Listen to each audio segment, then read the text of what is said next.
Poem recalling France. Les souvenirs et les rêveries.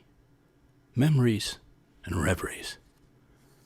Motoring solo through the immense, silent, parted heart of the forest of Chinon.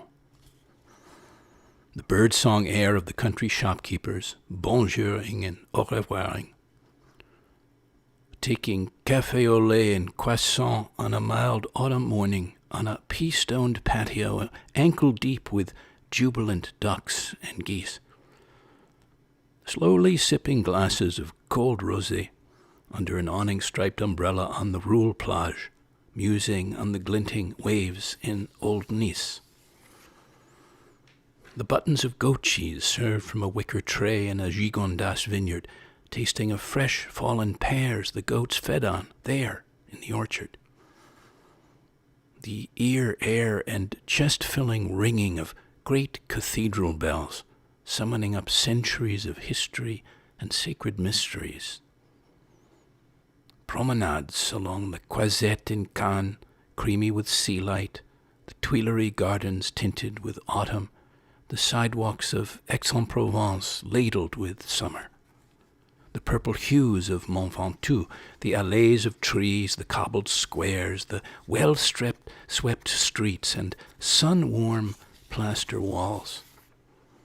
The spirits of the Impressionists, Expressionists, Fauvists, Monet to Matisse, Gauguin, Derain, and the others present everywhere in the French landscapes and lightscapes. The handsome faces and bass voices of white-aproned waiters in bistros, restaurants, and cafes, from the Savoir to the Côte d'Azur, Cassis to Paris. The way the Parisian women of any age, especially un âge certain, carry themselves so assuredly, so beautifully. Buying hats, très belle chapeau, for my dear dark-haired wife, and that indelible photograph of her back in time through a high bistro mirror wearing one. Wandering through La Ville Lumière as a very young flaneur, talking with strangers, watching a building going up in flames, crossing night quiet bridges. Floating under glass down the Seine to the strings of a harp and flows of good wine, food, starlight, and bonhomie.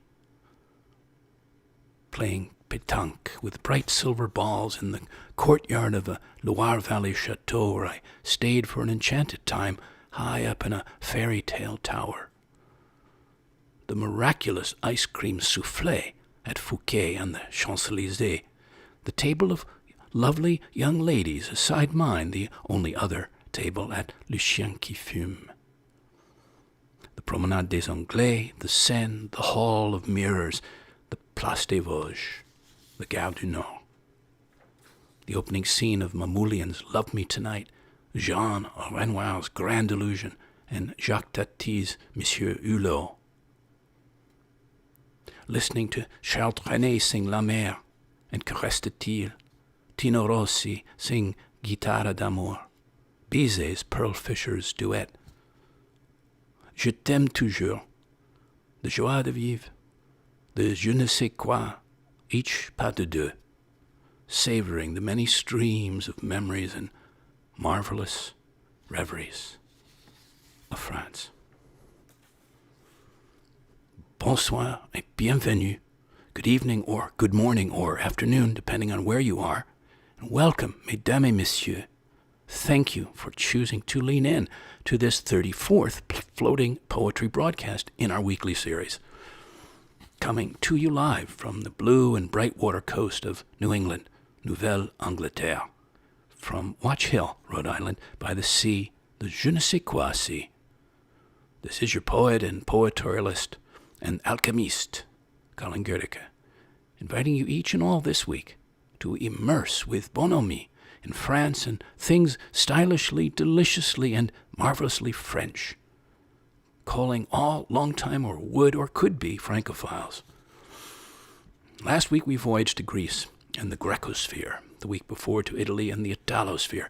Next week to warm the bones of those of us in the northern hemisphere, maybe to Mexico, to the Yucatan and the Costa Maya. By now you've figured out coast and oceans are a big recurring theme for your poet, where I feel most alive of all. So I've gathered a bouquet of sharings, commentings, and poetry. So without further ado, allons-y, mes amis. On y va. La belle France. I could give us a preamble, as I often do before we tango on, but tonight we'll just let all the musings, amusings, surprisings, and poeticizing speak for themselves. I never know really much before each broadcast how the story wants to be told, to unfold. I invite a good curating and telling, then let it tell me as I sit with all the elements. So, mes amis, let's make our way with our keen inner and outer senses, perceptions, emotions, and ideally elations into France, to the Francosphere. Well, let's begin with wine. Ça va? Wine. I thought that was the way we ought to begin, and I have a lovely glass of wine from the Pays d'Oc, red wine, vin rouge, to fuel me along here with you. From the Spruce Eats site tells us France has a long and fascinating heritage as the mother of all wine-producing countries. French winemakers have been honing their business for centuries, and it's estimated that France has around 100 influencers that produce about 1.5 billion gallons of wine per year. Oh la la. Well, I didn't actually know it was that much, but it's pretty staggering. Virtually all classic grape varieties, as some of you know, available today were sourced from France. They continue to serve as the archetype to which modern wines worldwide are evaluated. And how could we have wine without food? So also from the Spruce Eats little commentary that French food and cooking are generally considered the backbone and underpinning of many cuisines across the Western world. The influence and recognition of classical French cooking techniques are legendary. It was Julia Child's book here in the United States, Mastering the Art of French Cooking, considered by many to be the pinnacle of her culinary achievement, that helped make classic French cuisine more well-known to American home cooks. We let her thank her for that. Interesting that France has not always been keen on garlic, mushrooms, and truffles. I mean, you wouldn't have guessed that. Before the 15th century, seasonings and decorations were used to disguise food that had spoiled. It was peasant food, it was simple fare, no extravagant adornment, as it became later. And it was in the mid-15th century, Catherine de' Medici moved to France to marry the future king, Henri II, bringing with her Florentine educated cooks and a sense of creative drama and manners. So in the coming years, the French cuisine turned into a magical art of beautiful presentation and innovative flavors. So we'll thank Catherine for that. The 20th century brought great changes. Nouvelle cuisine came in the 70s, backlash to the classic heavy French cuisine, and it lightened up cream sauces and focused on the true taste using fewer ingredients. I came across a few fun, fascinating facts that surprised me. The French eat more cheese, more fromage, than any other country in the world. They average 45 pounds of cheese a person a year. Oh my. Vichyssoise, I did know about. A pureed potato soup was invented in New York City by a French chef, and the croissant, as some of us know, was actually invented in Vienna. So, for lovers of French food, we certainly can make it. We can't all get over there right now, but I was thinking about what dishes you love that are French classics, and I just thought, reel off a few that came to my mind, my taste memory. Salade niçoise, pissaladière, soupe au pistou, chateaubriand, boeuf bourguignon, coq au vin, mousse au chocolat, soufflé, and many more. I was curious what the thoughts were on the French paradox. Do you know about the French paradox, that the French could sort of eat all these heavier or richer foods and not have the issues that other people, like over in the United States, have with their health, because they have a remarkably low obesity rate, and that is mostly to do with their eating style. Unlike we in North America, who tend to shovel down processed foods as if we were eating were a race, they eat leisurely. And because wine and conversation play essential roles in their social ritual, getting a little tipsy on a bottle of Bordeaux actually helps digestion by slowing things down. Yes, red wine plays a role. It inhibits the formation of new fat cells. And the longest-lived wine drinkers happen to be in southwest France, where the regional fare is very high in saturated fats. I've also been there. It's delicious, but it's true. Duck fat for cooking, foie gras, sausage, cassoulet, on and on cheese. Cardiologists and dietitians would consider those the worst possible choices for heart health. But the local wines, Madeira, Cahors, Bergerac, Saint-Mont, are exceptionally rich in procyanidins. Think of them as saturated fat scrapers. Fascinating. Anyway, they have double the French average age of men aged 90 and older, and the longest living human in recorded history, Jeanne Calment, lived in southeast France her life and drank red wine daily for 100 years. When she died in 97, she was 122 years plus. Pas mal, pas mal. And yes, French portions are smaller than Americans. They take longer to eat than we do. Generally, they cook more. They put more time and thought into their meals. They shop daily often when they can. They drink a lot of water. And, it's all ceremony for them. And I think there's a lot to be said for that. So I thought I wanted to share that. And then of course, we have to speak of some of the philosophers, the greats like Albert Camus and his groundbreaking novel, The Stranger, which delves into his thoughts on existentialism and the philosophy of the absurd, which he spent his life studying.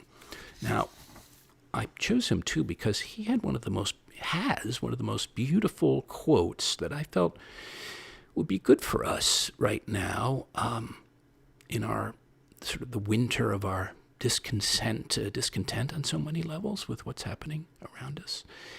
And he said back in time, in the midst of winter, I found there was within me an invincible summer.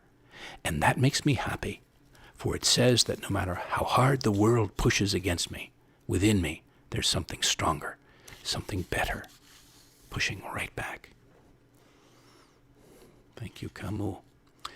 Jean-Paul Sartre, of course, of No Exit fame, maybe as famous for his love affair with his fellow philosopher Simone de Beauvoir. They challenged the cultural and social expectations expected of them in lifestyle and thought, and they did it together, and they did it rather successfully. And the big takeaway for me is that you're in charge of your own destiny, no matter where you come from. Sort of if I had to distill that down. The great Marcel Proust, Monsieur Madeleine, I think of him as his book In Search of Lost Time, à la recherche de temps perdu, which starts with a tasting of Madeleine and leads him into 3,200 pages of musings. And he compares involuntary memory to voluntary memory. He wrote, if a little dreaming is dangerous, the cure for it is not to dream less, but to dream more, to dream all the time.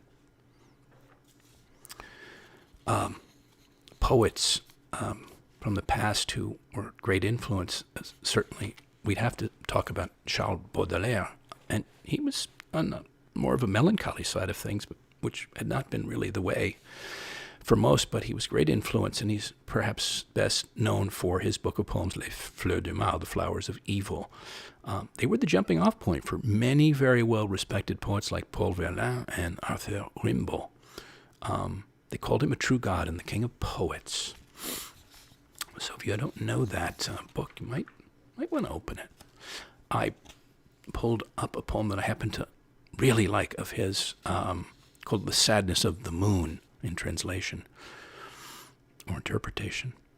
So taking a leaf from one of his books of poems, Sadness of the Moon. Tonight, the moon is full of laziness, like a beauty reclining on many cushions before going to sleep, with light and distracted touch, caressing the contours of her breasts. Upon the satin backs of soft avalanches, she abandons herself to the touch of her own hands, and faintly looks down upon pale white visions that climb into space like tropical vines.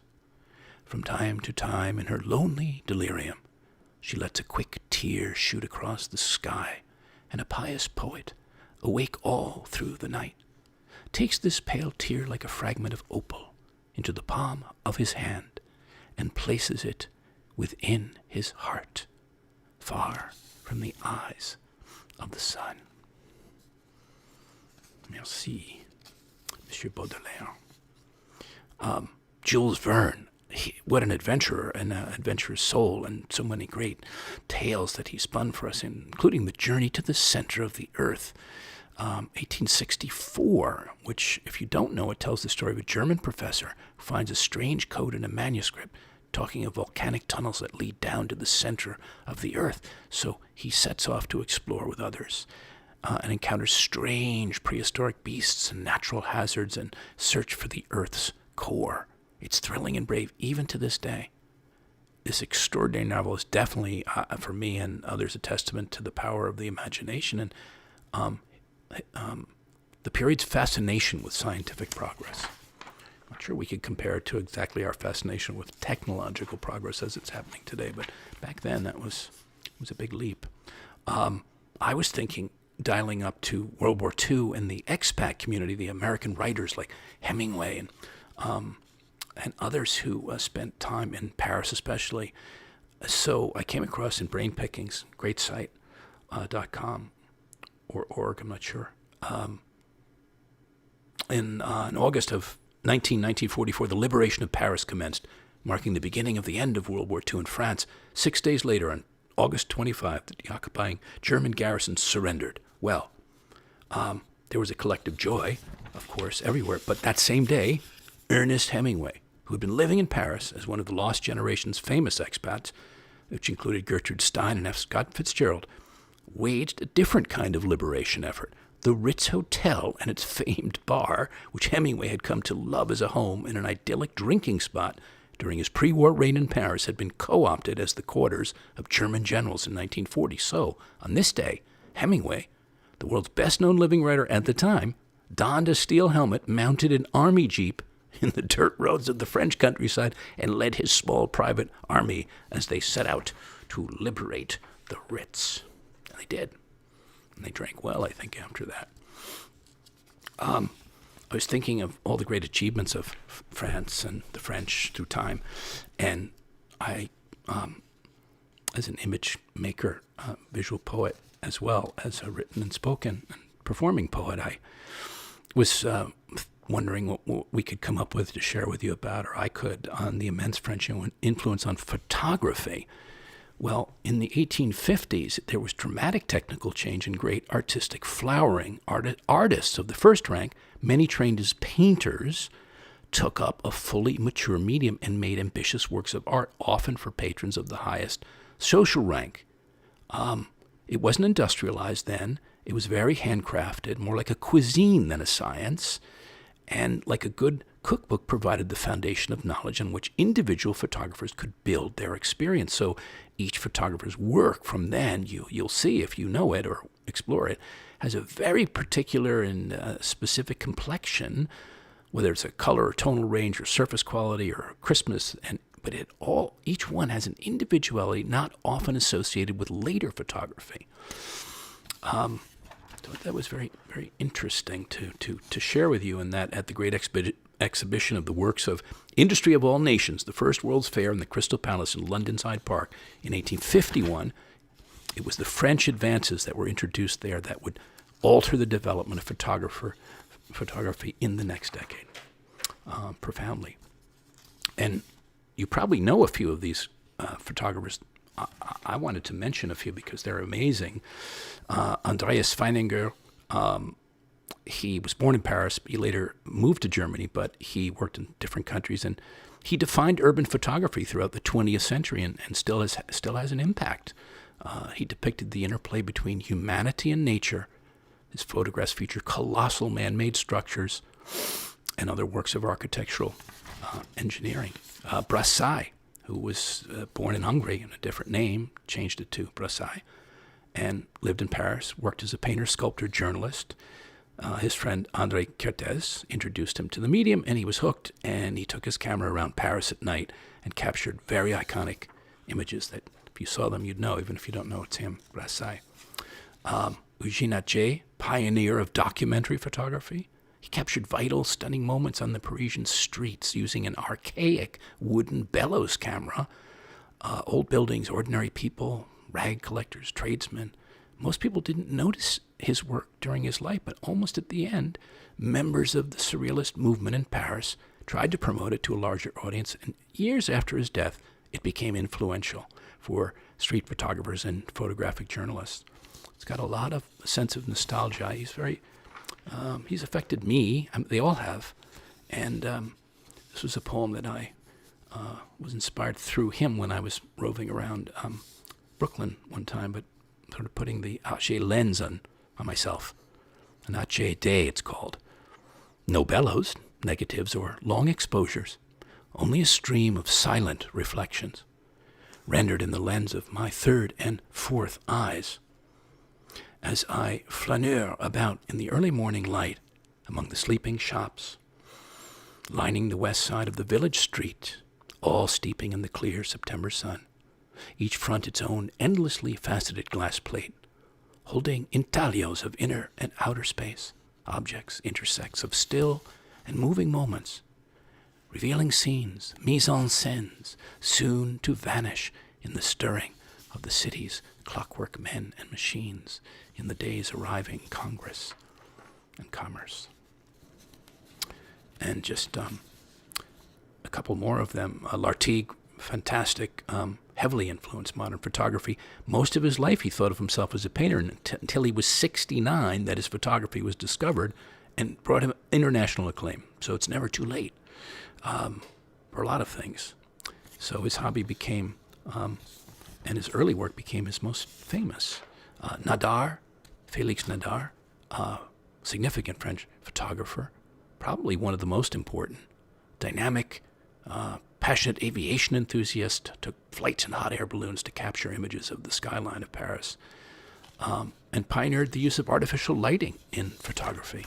It was quite something. And of course, Henri Cartier-Bresson, maybe the best known, impeccable talent for capturing vital moments that he called the decisive moment with his Leica. So photographers, how about actors?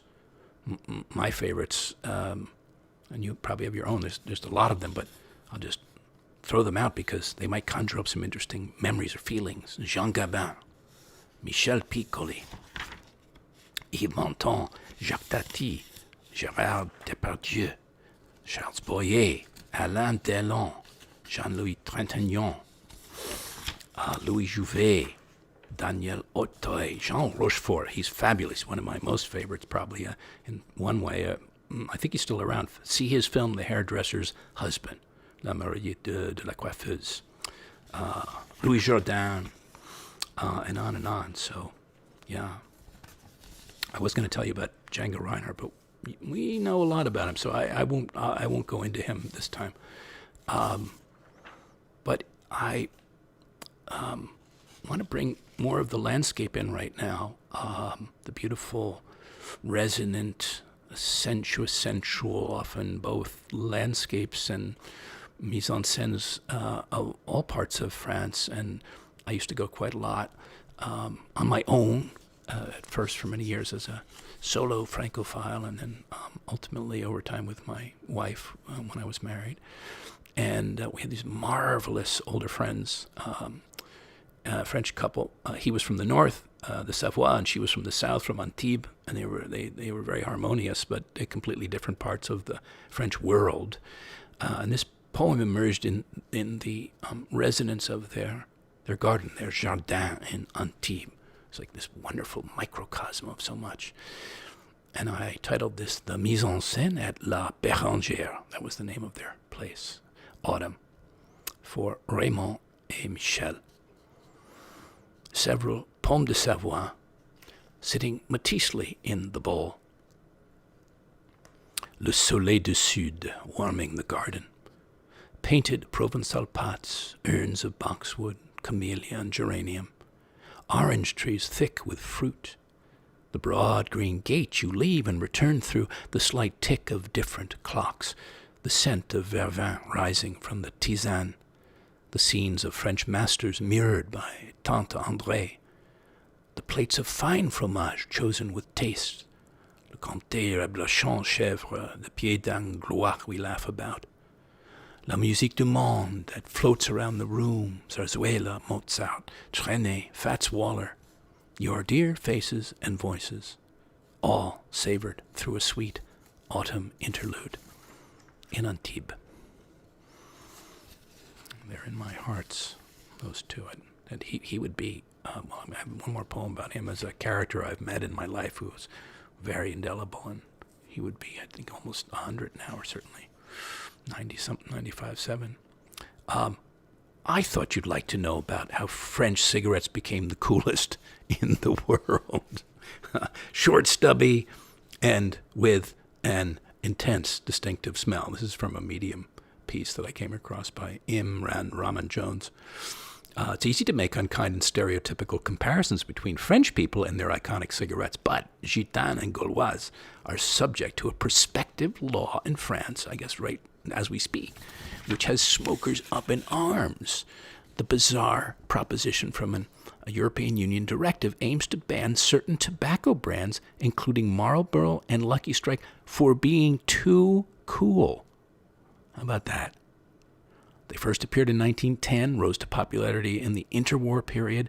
They had strong patriotic imagery capitalized on a time of fierce national pride. The blue shade of the Gitan packet is a typically, quote, French blue, and Gaulois introduced their Matisse blue packaging in 1936. Gaulois, meaning Gaul women, refers to the Iron Age civilization which dominated much of Western Europe, including modern-day France. Its logo is a Gaul, you know it, military helmet which reinforces its sense of national honor. That fact that many French resistance soldiers smoked Gaulois further cemented its association with patriotism, as does its slogan, Liberté toujours, liberty forever. So there was a boom after the Second World War. It was about nostalgia. This article goes on very interestingly.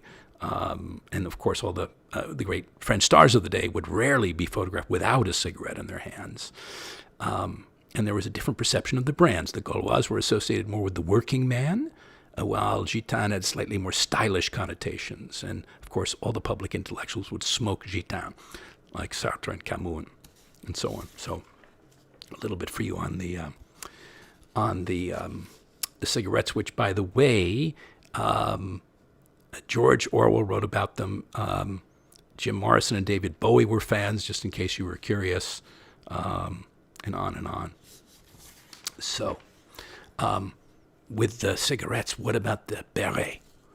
This is from angloinfo.com. Their Riviera ramblings. The French beret, that little pancake of a hat, has become the recognized symbol of all things French, at least among those outside of France. It has been worn in many parts of the world throughout history, and the French don't claim to have invented it. They actually credit Noah from the Bible with his invention. When he was supposedly floating in the ark getting rained on, noticed the wool on the floor in the sheep pen had been trampled and turned into felt, cut out a circle, put it on his head to keep his hair dry, et voila. Well, sounds a bit apocryphal, but it's interesting, colorful. Anyway, they were greatly produced in 1810 on, in a mass way, or more mass way. And then they became super fashionable among men. And the change in the 30s was when the great fashion woman, Coco Chanel, adapted comfortable men's clothing for women, made it a fashion statement for the ladies. So Greta Garbo and Brigitte Bardot wore them in films, and it became an accessory ever since. I love them myself. I do have one, a vintage one from a Basque beret from the 1940s, pretty jaunty. How about bathing suits? Well, the French had a big hand in that. As the 20th century progressed, the health benefits of sunshine gradually superseded those of sea bathing, and swimming costumes, maillot de bain, became less restrictive and more practical, with the dual purpose of concealing the body for reasons of modesty, while simultaneously exposing some skin, enabling the newly fashionable suntan. So let's thank Coco Chanel for making it chic for women. So it's central to the story of Riviera style because they developed styles there for the Riviera crowd, styles and fabrics that didn't cling, bag, or stretched, and enhanced the wearer's appearance by molding and controlling the body. Body shaping reflected fashionable silhouettes, whether the straight and narrow shapes of the 20s or the nipped-in waists and curvaceous contours of the 50s. So many years back when I was there once, I said, I've got to lay my hands on one of those classic sort of old style, not super old, but older style, that were a bit, risque.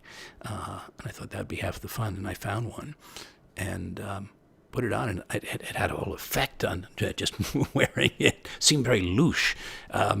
Maillot de bain is the name of this. Splashing round the streets of the French Riviera, searching for a maillot de bain, classic and blue, to slip into a certain style with, the kind of suit les hommes bronzés would display in the Baie des Anges for Lartigue to photograph, a way to swim back in time, timelessness. You, like me, may love the de Chavo, that darling little car. It's not made anymore, but it was a Citroën, the de Savor, the people's car, nicknamed the Tin Snail for its quirky design, rolls off the assembly line at the company's factory in Portugal for the last time in 1990. Front-wheel drive, air-cooled economy car introduced at the 48 Paris Auto Show. A little two-cylinder engine, 9 horsepower, initially built from corrugated metal for added strength without extra weight. They produced 5.1 million of them from 48 to 90. In French, it means 2 steam horses, and it was a nod to France's policy of taxing cars based on their engine output. How about that? Definitely was a pioneer. Had an advanced suspension system, inboard front brakes, a lightweight air-cooled engine, and a 4-speed manual transmission. Front and rear wings, doors, fabric sunroof, and trunk lid could all be removed. Pretty cool. Wouldn't mind having one of those. We can't talk about France, I would say, without talking about the je ne sais quoi. That indefinable thing one has. On the Italians, we spoke about sprezzatura, that lyrical nonchalance. So this is something else, but I guess it's in that category. Je ne sais quoi. It's an idiomatic expression. It's used so much in English, it has made it into the leading English dictionary. It's been assimilated. Merriam-Webster describes it as, quote, something such as an appealing quality that cannot be adequately described or expressed, as in, this woman has a certain je ne sais quoi that I really like. So it's sort of understood intuitively, and it literally means I don't know what, but that doesn't quite fly. So it's a quality you cannot describe, and the French use it the same way we use it, and vice versa. But I think that, in terms of expressions, is savoir faire. I don't hear that too much, and I love that it's got a whole energy to it, and it's knowing how to respond fittingly to any situation that comes up. Well, the Three Musketeers had it in spades. The Count of Monte Cristo had it. James Bond had it. I think we could each use it right now. We could have an infusion of savoir-faire. Would be amazing if we could. And how about sang-froid, coolness and composure under strain, some sang-froid. I had mentioned earlier about a flaneur. You've heard that word, and if you don't know about the flaneur, it's the art of being a flaneur and flaneuring. Dana McMahon, Today.com editor, had a nice little piece about it. She first encountered it in travel writer Paul Theroux's writing. It's an untranslatable French word, like some of the others we talked about, that means travel at its essence. A leisurely ramble whose only point is to soak up the beauty in the details we otherwise overlook, as she took it. Trace back to gentlemen of means with plenty of idle time, in the 19th century, and French poet Baudelaire, who we read and talked about for a moment, saw as connoisseurs of the street. The quintessential flânerie experience can be found in the dreamy streets of Paris. Think Owen Wilson in Midnight in Paris, but we can indulge it anywhere, according to Erica Owen, author of The Art of Flaneuring. And I happen to know, I've been one myself, I think I still am. Beachcombing sometimes is also a form of flaneuring, but it often happens more in cities, I think. But I know one. I've known one for 40 plus years, and I wrote this about that for him on his 80th birthday. He's a remarkable artist in Seattle, Richard Kahl, K-H-L, K-E-H-L, that I've been close to ever since then. And I started this poem, Our Flaneur, for him, with a quote by Baudelaire: "For the perfect flaneur, the original spectator, it is an immense joy to set up house in the midst of the fugitive and the innocent." So, our flaneur. He's essential to any portrait or panorama of the boulevards, arcades, parks, cafes of Paris, Rome, Buenos Aires, Seattle. Our singular urbane explorer, connoisseur of the greater and lesser cosmos, with his innocently roving, ravishing eye and imagination, our graceful visual gastronome, faithfully poetic observer of unseen wonders, carried off-piste on currents of curiosity, wherever they may flow, at any given hour or day, or change of inner or outer tide or weather.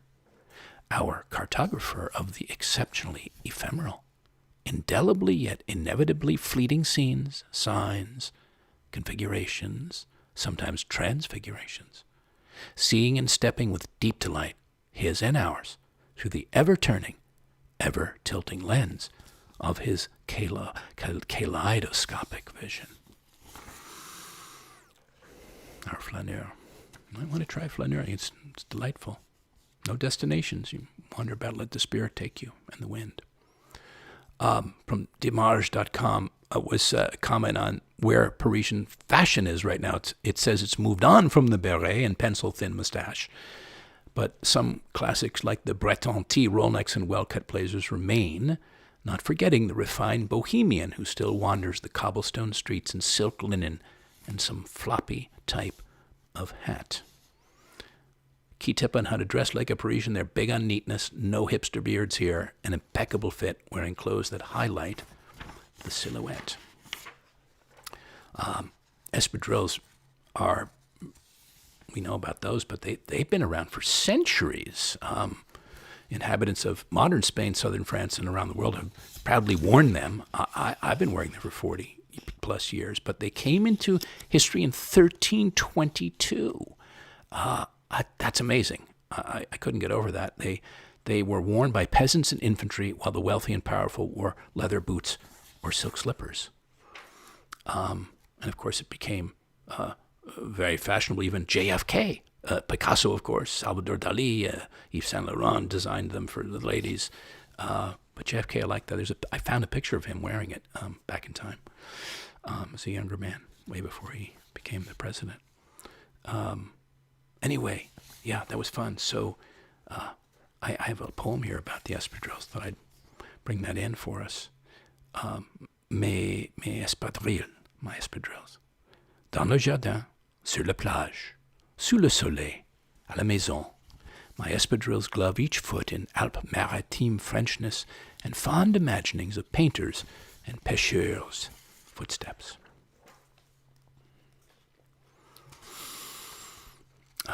In our Greek program last week and the Italian program, a number of people enjoyed hearing some of the sayings, idioms, expressions, some of the lesser-known ones, and so I thought we'll give you a couple that are amusing. Ce n'est pas la mer à boire. Literally, it's not as if you have to drink the sea. It means it's not that difficult, not a big deal. So you would say, oh là là, ce n'est pas la mer à boire. Come on, it's not the end of the world. Use that one.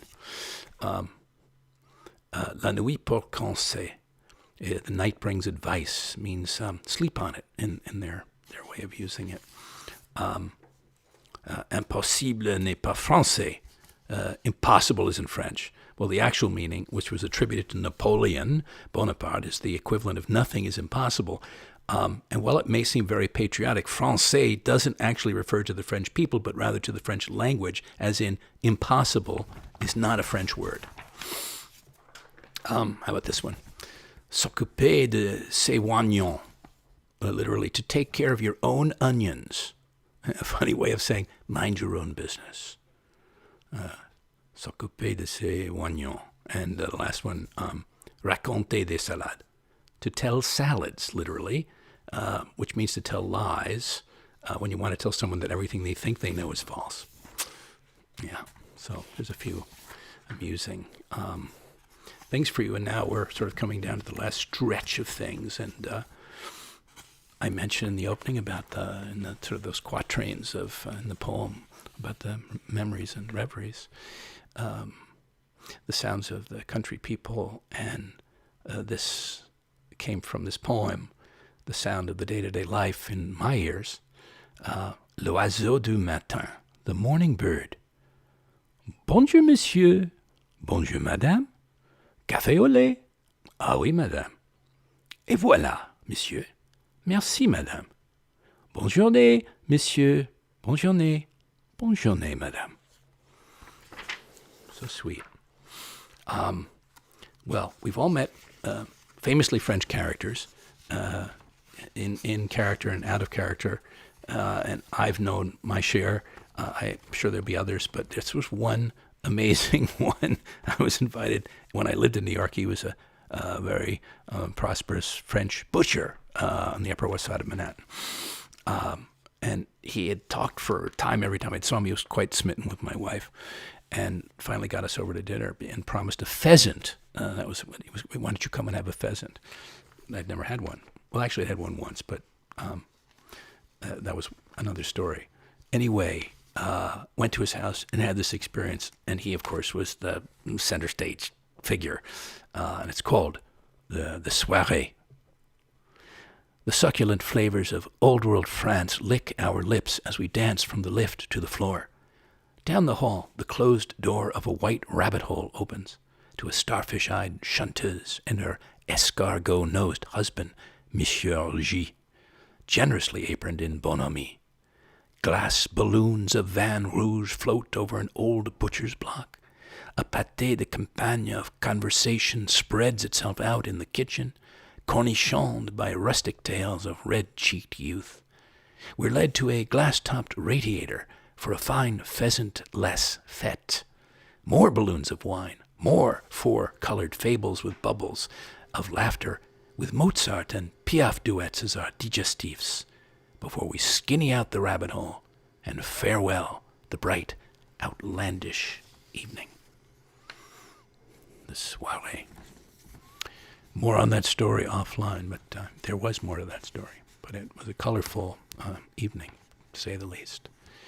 An homage to the marvelous Frenchman. I mentioned he and his wife, we were in their garden that one time. That was so memorable. And I wrote an ode to him on his 80th birthday. So he'd be 93 now, if he's around. He sounded just like Maurice Chevalier. Couldn't get over that. To me, anyway. Raymond Alara. The same year Gershwin's funny face appeared in New York, yours appeared, albeit petite, in Douce France. As Jerome Kern and Oscar Hammerstein's showboat floated onto stage, all hands singing, including Old Man River, your life set sail. While Lindbergh flew the spirit of St. Louis nonstop to Paris. You began your spirited adventures with a wild, blue-eyed wonder, and before long, a wanderlust that never left you and still has you by the arm and in the armchair. No surprise that un homme, born when the hits of the day were Bye Bye Blackbird, My Blue Heaven, and My Heart Stood Still, and Josephine Baker was blowing socks and skirts up with brio and bananas, has had a lifelong spring in your step, and many songs to sing in your heart.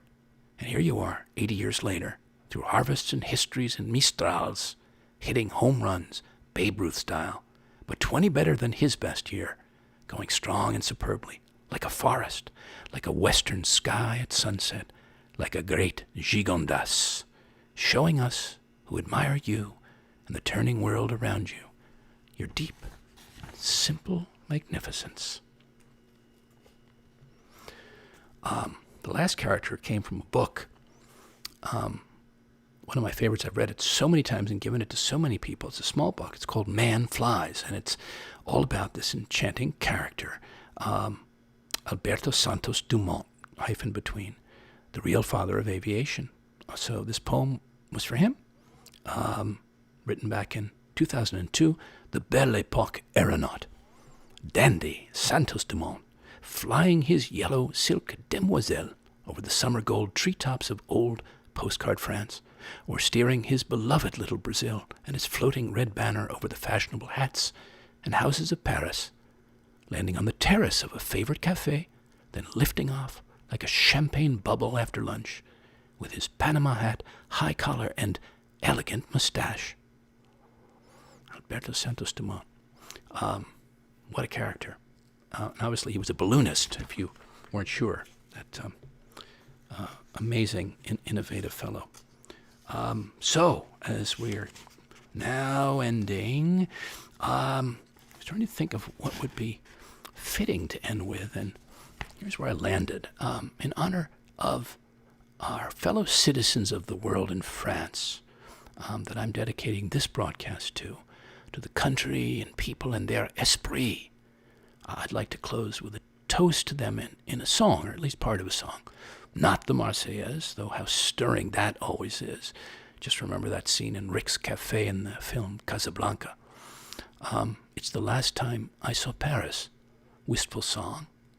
Even more bittersweet now in a way, since almost no one, I can't be there anymore right now. Who knows when, but something that reminds us at the same time what we can cherish, can savor in our hearts and minds, regardless of what maybe has happened or what the future brings. Though I hope it brings France and the rest of our world back to peace, to harmony and liberty. Liberté, égalité, fraternité. And as I recalled this song, before I get to that, just a moment, I thought of Douce France, that Charles Trenet sang. Beautiful song, because the lyrics in the same way feel apropos to right now and what many must be feeling across France. I won't say it in French or sing it, but this is the song that he sang. It comes back to my memory, familiar memories. I see my black blouse again. When I was a schoolboy, on the way to school, I was singing out loud, romances without words, old songs of yore. Sweet France, dear country of my childhood. Cradled in tender carelessness, I kept you in my heart, my village with a steeple, with wise houses where children my age shared my happiness. Yes, I love you, and I give you this poem. Yes, I love you, in joy or pain. Sweet France. Isn't that beautiful? So, the last time I saw Paris, to end our time, was if some of you know, was composed by Jerome Kern, lyrics by Oscar Hammerstein, published in 1940, sung in the 41 film Lady Be Good by Ann Sothern. And it catered to a wartime nostalgia for songs about European cities following World War II, Battle of France, which brought Paris under Nazi control, with a nightingale sang in Berkeley Square, which was very popular, of course, also. And I love this song, and I'd like to give a go at singing you a little bit of it as a tribute, and then a close. Here's the beginning how it starts. A lady known as Paris, romantic and charming, has left her old companions and faded from view. Lonely men with lonely eyes are seeking her in vain. Her streets are where they were, but there's no sign of her. She has left the Seine. The last time I saw Paris, her heart was warm and gay. I heard the laughter of her heart in every street cafe. The last time I saw Paris, her trees were dressed for spring, and lovers walked beneath those trees, and birds found songs to sing. And so he goes on, he talks about dodging the taxi cabs, and then he ends the song this way. The last time I saw Paris, her heart was warm and gay. No matter how they change her, I'll remember her that way. Santé, vive la France, la belle France. Merci mille fois. Thank you so much for listening in, for feeling in, and being part of this petit voyage across ocean waves and airwaves. And also, during this cafard, as the French might say, this continued depression, economic to emotional, for those out there helping to support these programs and poetic arts with donations and enthusiasms. Every word of appreciation you send me is so welcome, and every easy contribution that you can make by PayPal or Venmo or directly through my site. Likewise, invitations to have me as an artist in residence anytime to create new work for a month or a season ahead, or sponsor part of an arising art project. I also invite your thoughts again and questions. Do send me yours around this or an earlier broadcast. What resonated? What inspired or intrigued you? I'd like to answer them in a special program in January. Email me at colin@thepoetorialist.com. Meanwhile, shows 2 to now have replays and are shareable online. I invite you to lean in next week or soon again. Until then, dear listeners, good days ahead, days of joie de vivre. Adieu.